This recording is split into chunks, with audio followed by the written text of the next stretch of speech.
Maya Richardson, 29 years old, working as a risk analyst at a banking firm in Portland, once believed I had everything figured out. That was before my world turned upside down. Naturally, my professional life revolved around analyzing market trends from my corner office with a view of the Willamette River, while my evenings were devoted to Lucas Bennett, my partner of 6 years. At 34, he worked as a building safety inspector with steady hands and an uncanny ability to resolve any mechanical issue. Our paths crossed at an old-school pub in the heart of downtown, complete with worn-out floors and a vintage jukebox that exclusively played classic rock. After an exhausting week of reports, I was sipping a whiskey sour when he claimed the bar stool beside me.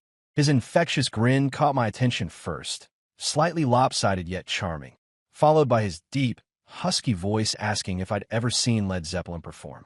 I hadn't, but I nodded yes just to keep the conversation flowing. Several years later, we were married and living in a cozy house on the city's outskirts. Most evenings, raindrops would dance against our windows while we huddled near the fireplace, sharing tales from our workday. Our weekends were spent loading up the SUV and escaping to Mount Hood National Forest, where we'd set up camp beneath the starlit sky and roast marshmallows over an open flame. It seemed like we were living our own perfect story, or at least what I thought was perfect. But recently, things have changed. The easy flow of conversation disappeared, replaced by an uncomfortable silence that filled our home. Lucas began working late hours, citing project deadlines, while I sat by myself, watching condensation trickle down the window panes, wondering what had happened to the man I fell in love with. Then came the evening that shattered everything. I was lounging on our sectional, reviewing quarterly projections, when Lucas burst through the door, his heavy footsteps resonating through the house. His expression was tense, eyes clouded like an approaching thunderstorm. He dropped his keys on the kitchen counter and mentioned something about attending a work event tomorrow evening. Insisted I should join, saying we needed this. Before I could question his sudden interest in spending time together, he grabbed a cold one from the refrigerator and headed upstairs. The bedroom door slammed shut, leaving me alone with my thoughts. My instinct screamed that something wasn't right beyond our usual disconnect. It was his evasive glances, the way his words seemed calculated, as if concealing a secret. I should have confronted him, demanded the truth right there and then.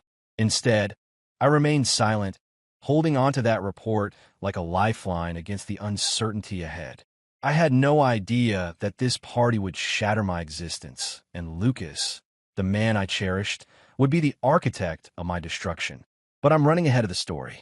Before we delve into this complex and twisted narrative, let me pause for a moment. Where are you following from? Leave a comment below, whether you're in Portland like me or somewhere else across the nation. And if you're intrigued by this story so far, don't forget to subscribe to stay updated. Believe me, what comes next will leave you speechless. The following day, I reached out to my closest friend, Rachel Martinez. At 33, she works as an auditor, known for her quick wit and exceptional judgment. Our friendship began in college, forged over midnight coffee runs and mutual frustration with team projects. If anyone could decode Lucas's behavior, it would be her. I described the party invitation, how it felt more like a command than a request. She fell silent momentarily before asking, "Maya, are you certain he isn't plotting something?" I dismissed her concern with a laugh, calling her overly suspicious. Yet her words lingered, embedding themselves in my thoughts. Rachel has always been skilled at reading people, and she's never quite trusted Lucas. She never explicitly stated why, just occasionally hinted at his anger issues or his unexplained disappearances. I always dismissed these concerns, attributing them to her protective nature. Now, though, I wasn't as confident.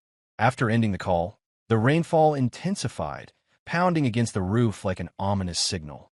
Standing at the kitchen window, I watched the streetlights become hazy through the downpour. Lucas's truck was absent from the driveway. He'd disappeared again, without a note or message. Just vanished. I gripped my coffee mug tighter, letting the warmth seep into my hands. Whatever secrets he was keeping, I'd uncover them tomorrow night. I had to, because somewhere beneath all my rationalizations, a voice whispered that my perfect life was already crumbling. And it was right. Lucas's insistence on attending the company party gnawed at me throughout the day. As evening descended, I found myself a bundle of raw nerves, pacing our kitchen, barefoot while rain lashed against the windows. The urge to cancel, to retreat into the comfort of a book and pretend his recent coldness was temporary, was overwhelming. But something in his tone last night, that unmistakable edge of authority, compelled me forward. I retrieved a crimson dress from my closet, unworn since our second anniversary, pairing it with heels that echoed like a timer counting down. I convinced myself this evening could mend us, the night out might rekindle what we'd lost. In retrospect, such hope was painfully naive. The venue was a trendy Capitol Hill bar, complete with exposed brick walls and a humming neon sign above the entrance. Inside, the atmosphere pulsed with energy. A live jazz band filled the corner, while bodies swayed beneath amber lighting. Lucas looked striking in his dark jacket that accentuated his broad shoulders, and for a brief moment, he flashed that familiar crooked smile. He clasped my hand, guiding me through the crowd, introducing me to his colleagues. Among them was Marcus Hartley, his associate from the construction firm, radiating charm with his chiseled features, offering me a drink with a subtle wink. I returned a polite but reserved smile, while Lucas's grip on my waist intensified slightly. The alcohol flowed freely, too freely. I nursed my bourbon initially, maintaining clarity, but Lucas kept the drinks coming, urging, "Let loose, Maya. It's a celebration." His eyes held something unsettling, a darkness I couldn't quite identify. The surroundings began to blur, with laughter and jazz melodies intertwining into a disorienting symphony. I have fragments of memories, dancing unsteadily on worn floorboards, Lucas's hands steering me before vanishing. Marcus cut in eventually, twirling me around with a knowing smile, his woody cologne overwhelming. I laughed, lightheaded, as bourbon burned my throat. Then everything spiraled out of control. I regained consciousness in an unfamiliar bed, my head pounding like a relentless drum. My throat felt parched, and a dull ache radiated through my body. The room was disheveled, threadbare curtains dancing in the breeze from a cracked window, while a chipped ashtray on the nightstand overflowed with cigarette remnants. The distant hum of morning traffic mingled with a lingering scent of stale smoke embedded in the bedding. As I cautiously turned my head, my blood ran cold.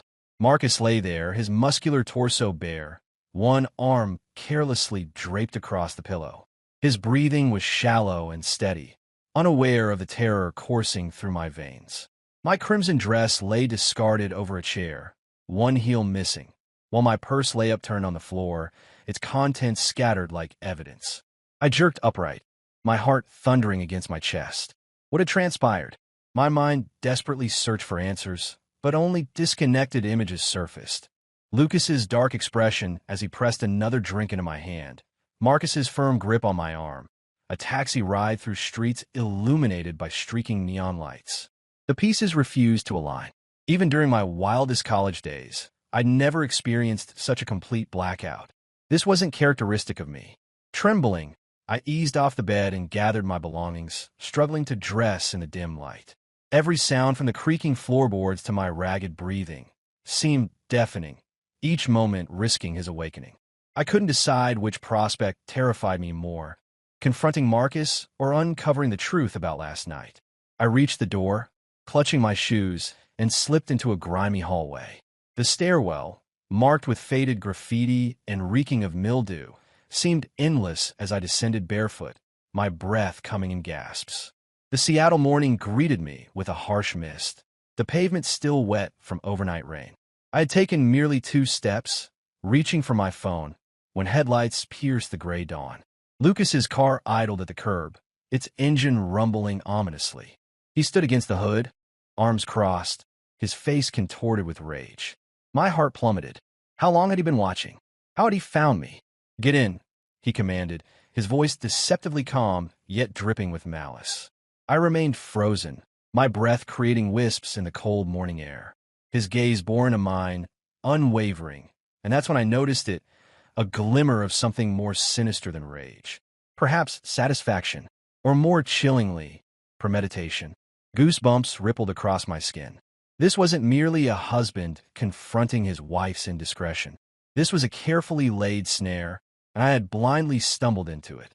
Every instinct screamed to flee, to demand explanations, to cry out, but my body betrayed me, mechanically moving toward the passenger side. The door's latch clicked shut with finality, and, as I settled in, a haunting certainty gripped me. Whatever transpired last night wasn't random. Lucas possessed knowledge I didn't, and that terrified me beyond measure.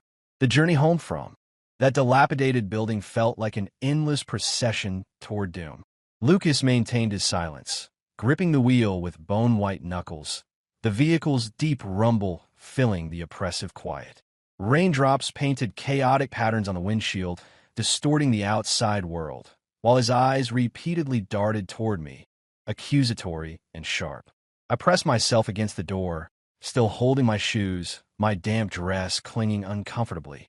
My skull throbbed mercilessly, but worse was the impenetrable haze clouding my memories. The transition from dancing at the bar to awakening beside Marcus remained a mystery. Yet Lucas's penetrating stare had already pronounced its verdict. Our house materialized before us, menacing and lightless, its windows resembling vacant, judging eyes. Lucas killed the engine and gestured toward our entrance. Inside, he growled, his tone clipped and threatening. I exited unsteadily, following him into the darkness, the cold floorboards biting at my bare feet. Without bothering with lights, he directed me toward the living room sofa. "Sit," I complied, drawing my knees close, while he stalked back and forth like a predator, streetlight casting elongated shadows across his features. Eventually, he halted, towering over me, hands positioned authoritatively on his hips. "I'm not divorcing you, Tessa," he stated with calculated precision. A momentary flicker of relief coursed through me, only to be instantly extinguished by his next words. "But things are changing. Right now." He dictated the terms with the cold precision of a prison warden. No interaction with Marcus, period. If our paths crossed, I was to exit immediately, no discussion permitted. Every movement outside the house required detailed disclosure to Lucas' destination, company, duration. My phone became his property to inspect at will, without resistance. Then came the calculated blow. "If trust is beyond repair," he whispered, leaning in until his coffee-soured breath invaded my space, "perhaps I should seek companionship elsewhere. Someone who values transparency." His mouth quirked upward slightly, eyes gleaming with what seemed like long-awaited vindication. I attempted to protest, to declare my innocence, but his raised palm silenced me instantly. "Spare me. You've crafted this situation. Now endure it."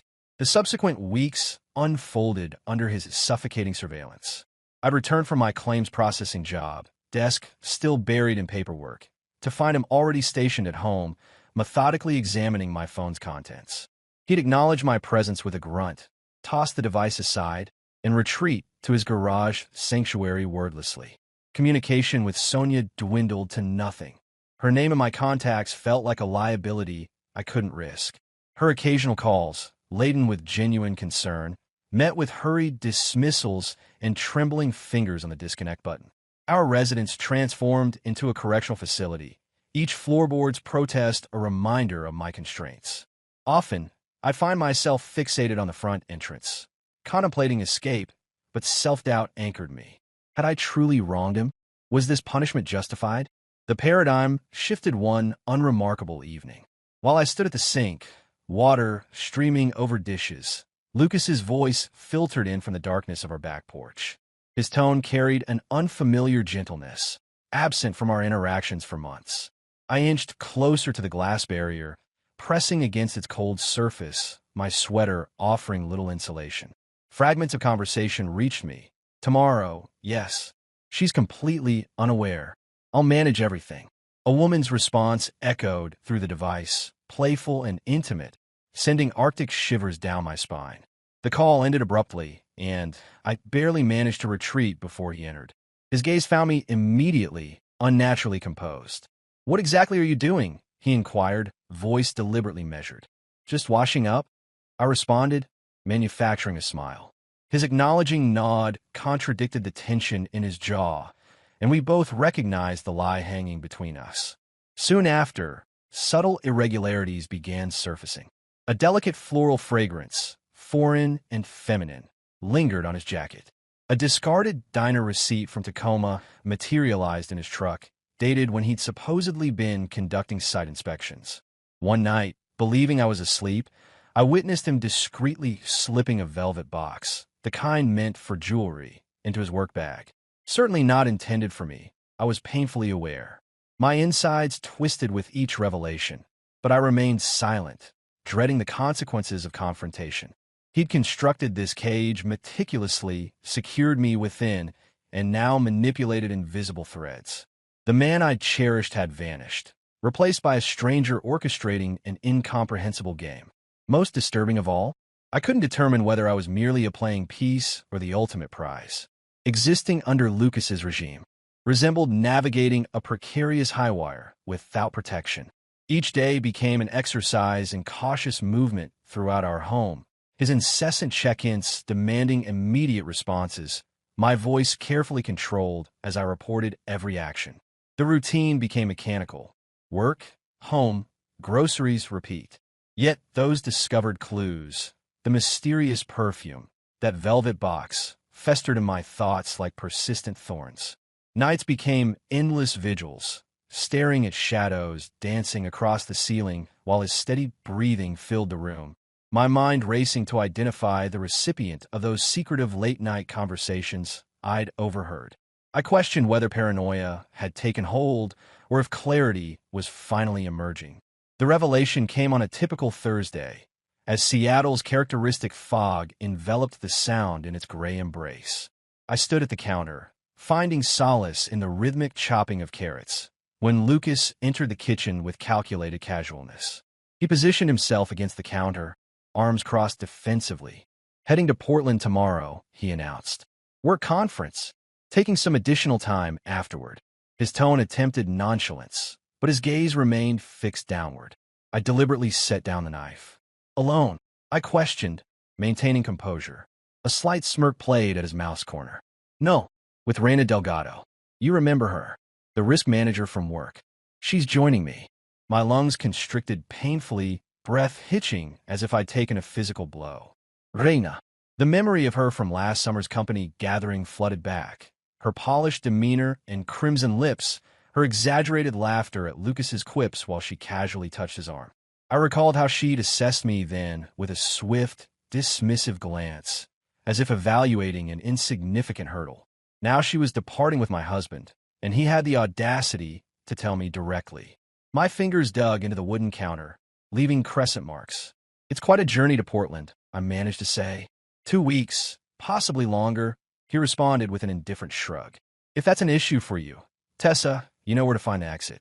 He strode away, leaving only the sound of his retreating footsteps and an unfinished carrot on the cutting board.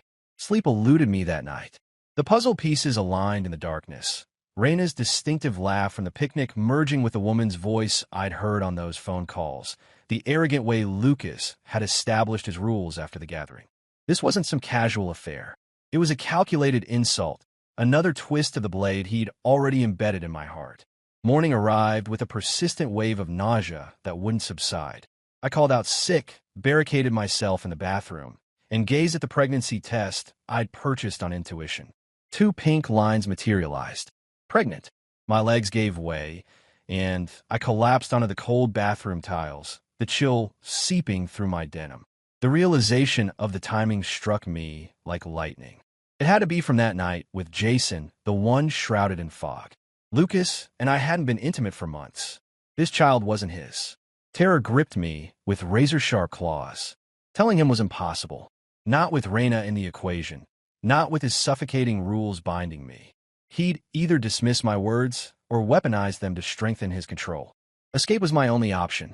I waited until his departure for Portland, watching his truck roar away with a packed duffel bag. Then I moved swiftly. I retrieved my old suitcase from the attic, filled it with clothing, select photographs, and my emergency fund hidden in a coffee container. $5,000 modest but sufficient. I abandoned my bank card, knowing it could be traced. I penned a brief note. "I'm done, Lucas." Left it on the counter before walking into the rain and climbing into my weathered hatchback. I steered eastward, leaving Seattle's persistent drizzle behind for Montana's vast emptiness. Time melted into distance as I followed the endless highway beneath brooding skies. My journey halted at Harlow, a tiny settlement with sun-bleached streets and weathered storefronts. A help-wanted sign caught my eye, swaying in a hardware store window. I stepped inside, my suitcase scraping against the wooden floor. The proprietor, a weathered man called Cal, spared me the interrogation. Said he needed someone for the books, studying me through his spectacles. "You seem capable with numbers," he mused. I confirmed with a silent nod, and the deal was struck. He showed me to a snug apartment above the store, offering reduced rent if I started the following week. I accepted immediately, each creaking stair beneath my feet whispering promises of liberation. Yet freedom carried its own darkness. That evening, perched on an aging mattress with cricket songs drifting through the window, I traced my fingers over my still flat abdomen. This growing life within me was anchored to a night I couldn't fully recall. Was Jason the father? Or had Nolan orchestrated something more sinister, something beyond my current comprehension? My hastily written note now seemed inadequate against the tempest I knew he'd unleash upon discovering my absence. I secured the door, verified each window's lock, and huddled beneath a threadbare blanket, weighted by unseen threats. Though I'd fled his control, an unsettling sensation persisted that I'd merely postponed springing his carefully laid trap. Harlow, Montana, embraced me in its tranquility like an old family heirloom. Life found its rhythm at the hardware store, where I recorded figures in aged ledgers while Cal muttered about stock levels over tepid coffee. The upstairs flat became my sanctuary, its aging wallpaper and temperamental heating system offering unexpected solace. My pregnancy progressed, creating a gentle swell beneath my winter layers, and I found myself singing lullabies in the night, accompanied by nature's cricket orchestra. I chose Milo as his name before birth, inspired by an old Western tune my father once sang. It felt perfect, an anchor of stability amidst the turmoil I'd left behind. But fate has a way of unraveling carefully woven plans. 7 months into my new life, I jolted awake to searing pain coursing through my body, accompanied by warm liquid soaking the bed sheets. Trembling, I reached for the phone and called Cal, who rushed me to the clinic in his old pickup truck, the wheels spraying gravel across the dark, moonless night. Labor crashed over me like violent waves, filling the antiseptic-scented room with my anguished cries. After what seemed like an eternity of pain, a piercing wail cut through my exhaustion. The nurse placed him in my arms. My son, Milo, a tiny miracle with long dark lashes and a wrinkled, perfect face. I gently touched his cheek, amazed at how this small being had completely transformed my world. Then reality shattered my bliss. As the nurse cleaned him, I noticed a mark on his back, just above his hip bone. A small, jagged birthmark, crimson against his ivory skin, no larger than a quarter. My heart stopped. That birthmark! I'd seen its twin before, on Nolan's skin. He'd once boasted about it during a lazy evening, beer in hand, claiming it was a distinctive Kendrick family trait, passed down through generations. The truth hit me like a physical blow. Milo wasn't Jace's child. He was Nolan's. The room spun as I held my son closer, my hands shaking. That forgotten party night suddenly held darker implications. It hadn't been Jace at all. Nolan had orchestrated everything. But why? What was his endgame? The questions haunted me through sleepless nights as I cradled Milo, his gentle breathing my only comfort in the darkness. Though my memories remained fragmented, suspicion grew like a poisonous vine. Had Nolan drugged me? Carefully constructing his deception? The possibility left a bitter taste in my mouth. Then one afternoon, while sweeping the store's porch with Milo sleeping peacefully in his bassinet inside, a familiar car pulled into the lot. Sonia emerged, her hair windswept, her eyes finding mine with desperate intensity. "Tessa," she choked out, "I've been looking everywhere for you." We huddled on the apartment's creaky staircase. Milo nestled between us as she unraveled the truth. After my disappearance, she'd delve into Nolan's past, gathering fragments from workplace whispers and candid conversations with tipsy former colleagues. Raina wasn't a recent development, Sonia revealed, her fingers fidgeting with an unlit cigarette. She and Nolan had been entangled in a secret affair for months before that fateful party, stealing away to seedy motels and concealing lavish dinners within company expense reports. More disturbing still, Sonia had overheard Raina gloating about how Nolan had masterfully manipulated me, orchestrating the illusion of my infidelity to cast himself as the wronged hero. My insides churned. Did he drug me? I whisper hoarsely. Sonia's solemn nod confirmed my fears. It makes sense. I watched you that night, Tessa. 3 drinks wouldn't have affected you so severely. The atmosphere grew thick with the weight of revelation. Sonia stayed over, taking refuge on my worn couch, and after Milo succumbed to sleep, we talked until dawn approached. She admitted to harboring doubts about Nolan from the beginning, seeing through his polished facade and smooth justifications. I should have told you, she murmured, eyes fixed downward. I was Milo's birthmark became my catalyst for action, a crimson reminder etched into his skin that demanded justice. I couldn't keep running from Nolan, from the twisted narrative he'd crafted to strangle my reputation. In the days following Sonia's revelations, I immersed myself in planning, using my hardware store ledger as an impromptu strategy board. Cal, my supervisor, noticed my preoccupation and remarked over his morning coffee, "You've got that look of someone plotting something big, Tessa." I managed a weak smile, knowing his observation wasn't far from reality. Through careful networking, I located Jace via a shared acquaintance and initiated contact. His voice trembled upon hearing me, guilt seeping through before I could even begin questioning. Nolan coerced me. He confessed hastily, said it would just be a harmless prank. I never imagined he'd take it so far. With this new piece of evidence, I embarked on the journey back to Seattle, Milo secured in his second-hand car seat, his soft babbling providing stability amidst my internal turmoil. The city welcomed me with its characteristic misty rain, the streets shimmering beneath the amber glow of streetlights.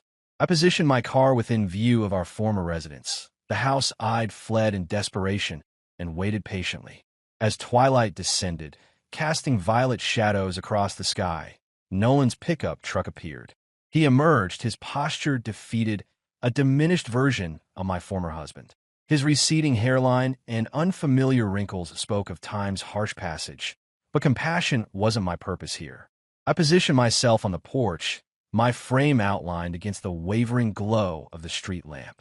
He halted abruptly, his keys crashing to the ground. "Tessa." His voice cracked with astonishment and perhaps a glimmer of optimism. He stumbled forward, words rushing out. "I thought you'd vanished forever. I made mistakes, but we can make things right." I raised my hand, silencing him. "Enough deception, Nolan. Take a seat and hear me out." He collapsed onto the porch steps, his gaze restless like trapped prey, as I presented my evidence.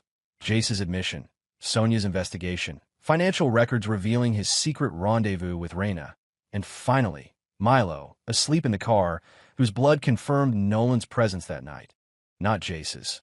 His face crumpled, the color seeping from his skin until he resembled a specter. "I didn't mean for it to go this far," he croaked, his trembling hands covering his face.